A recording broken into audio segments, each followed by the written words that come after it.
guys, welcome back to my channel. In today's video, I thought I would share with you some habits that I think make me a happy person. That is probably the #1 question I get asked over on Instagram or in the comments here. How are you so happy, positive, and energetic? And while you guys do only see an edited version of my day, I think on the whole, I am a very positive person. And in the past, I've made a video about how to be a happy and calm parent. So I will also link that video in the description if you want to go and check that out. But today, I'm just gonna tell you some really easy, simple habits that I do regularly that I think help me to be a happy person. So I hope you enjoy it. Give it a thumbs up if you do, and I would love you to stay and subscribe if you haven't already. Right, so I'm gonna start out with an easy one, and that is to make your bed every morning. There's a famous speech by a Navy SEAL called William McRiven. I will link it down below. Definitely go and watch it after this because it's really inspiring. He basically talks about how making your bed every morning can change the world. And I've also gone on to read his book, which is also called Make Your Bed. But the gist of it is, he says, make your bed every morning and it will give you a small sense of pride and you will have accomplished something straight away in the morning. And that will make you want to go on throughout your day accomplishing other tasks. And he basically says if you can get the small things right, then you can get the big things right as well. And it's just become part of my routine. It's really stuck with me. And when I make my bed every morning, it does make me feel like I've accomplished something and that I'm gonna be like super productive throughout the day. So if you can, obviously maybe not every single morning, but on the majority of mornings, if you can make your bed, feel proud about the way it looks, it can kind of change your day. It's weird. The next habit is the most important one in this entire video, and that is to practice gratitude. Some of you will know that I like the law of attraction and I love learning and reading about it. And one of the teachers of it, he's called Michael Beckwith. He says that nothing good or new can enter your life unless you're already grateful for what you have. And that has really stuck with me. If you think about anything in your life that you're unhappy about and flip it, try and focus on the positives and the good things about it. So say take your partner. This isn't about Matt, sorry. But if you take your partner and you're always thinking about the things that they don't do or how annoying they can be or things that they forget, it's just gonna bring you down and make you dislike them. But if you take the same person and you just focus on the good things that they do, how helpful they are, how funny they are, the things that they do for you, it will just completely change everything because you'll start to say thank you to them for that. They'll want to do more of the things that you like.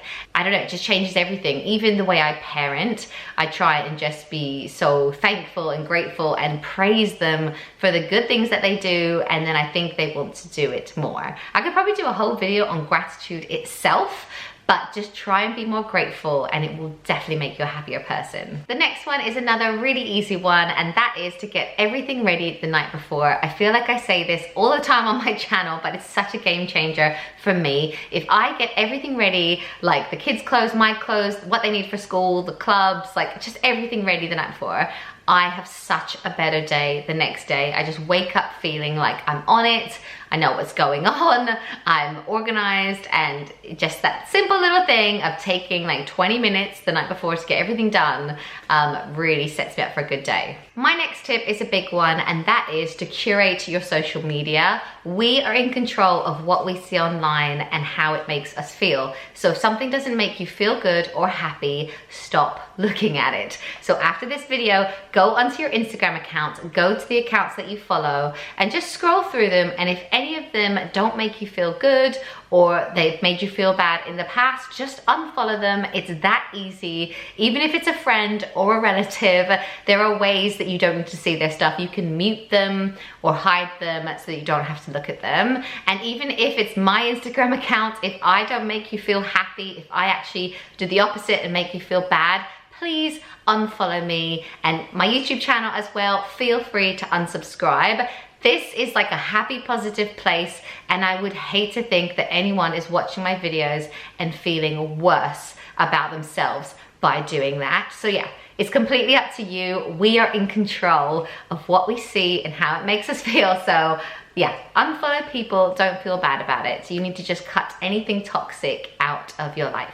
My next one is to establish routines. We are creatures of habit as humans, and we love to have a routine. It makes us feel safe and secure and like we know what's going on. And I personally love having a morning routine and an evening routine and sticking to it. So if you don't know where to start, I will link some of my routines below and you can check them out. My next tip is to drink more water. And with this tip, I feel a bit like do as I say, not as I do. I really struggle to drink enough water, and my New Year's resolution this year was to drink 2 to 3 liters of water a day. I'm really trying to stick to it, but when I do drink my 2 liters of water, I feel so much better. My skin feels clearer. I feel more energized. It's just so good for you. So one thing that helps me is I've found if I drink water at room temperature, I drink it so much easier. I think I've got sensitive teeth and it puts me off when it's really cold. And I also have little like water enhancers. So it's like a little squash, which is sugar-free, and that also helps me to drink more as well. My next tip is to write down your goals. And if you don't know how to get started with that, I've actually made a whole video on how to set yourself goals. So I'll link that down below as well. But by setting goals, you're giving yourself a focus, and it can be really fun to sit down and think, where do I want to be in 5 years? Where do I want to be in 1 year? And then when you achieve some of the goals that you have written down, it makes you feel so good about yourself and just happy.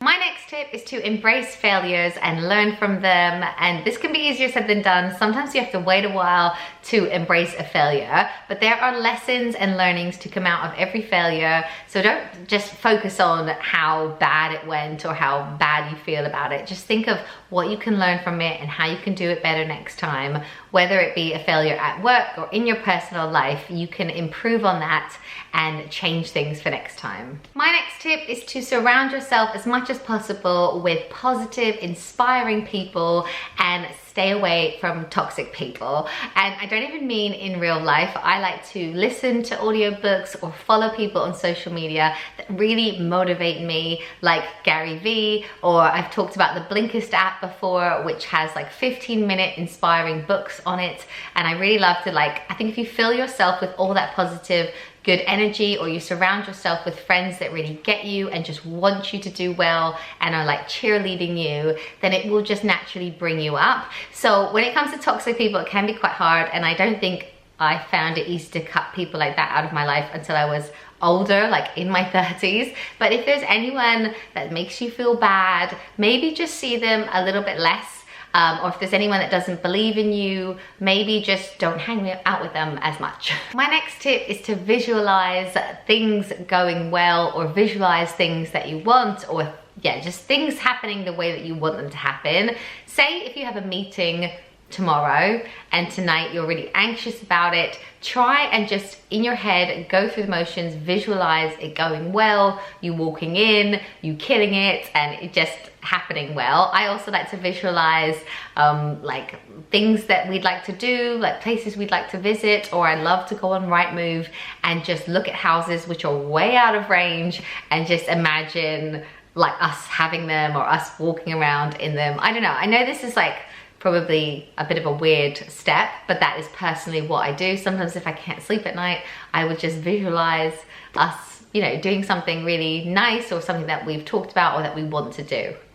I don't know, I feel like that was a rubbish tip, but that is what I do. And my last tip is to smile more. Smiling can actually trick your brain. It will send a chemical reaction to your brain and it will actually make you feel happier. I have to also read this quote to you because it's crazy. Science has shown that the mere act of smiling can lift your mood, lower stress levels, boost your immune system, and possibly prolong your life.